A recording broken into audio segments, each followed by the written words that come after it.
एक छोटे से गांव में एक पुरानी हवेली थी। लोग कहते थे कि उस हवेली के तीसरे कमरे में लगा बड़ा आईना शापित है।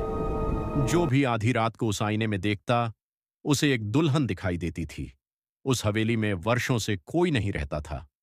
एक दिन चार दोस्त, अर्जुन, करण, मोहित और दीप, रोमांच के लिए उस हवेली में पहुंचे। गांव वालों ने उन्हें रोका, रात होने से पहले वहां से लौट आना, वरना आईने वाली दुल्हन तुम्हें अपने साथ ले जाएगी। लेकिन चारों हंस पड़े। रात के 11 बजे हवेली में अजीब सन्नाटा था।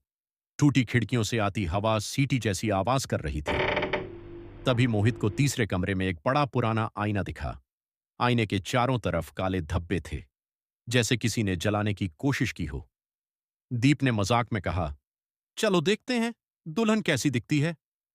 जैसे ही घड़ी में 12 बजे, आईने में अचानक धुंध छाने लगी और फिर एक लाल जोड़े में दुल्हन दिखाई दी।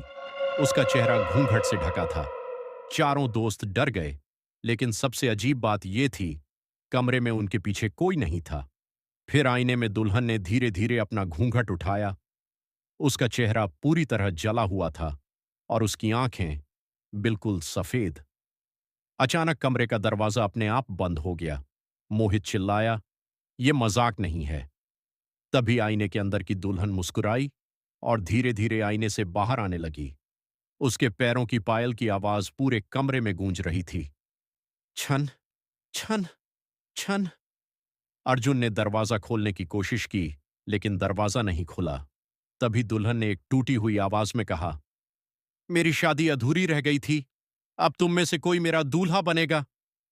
अचानक कमरे की सारी लाइट बंद हो गई। कुछ सेकंड बाद जब टॉर्च जली, मोहित गायब था। सिर्फ फर्श पर उसकी घड़ी पड़ी थी। बाकी तीनों जान बचाकर हवेली से भागे। अगली सुबह गांव वाले हवेली पहुंचे, लेकिन मोहित कभी नहीं मिला।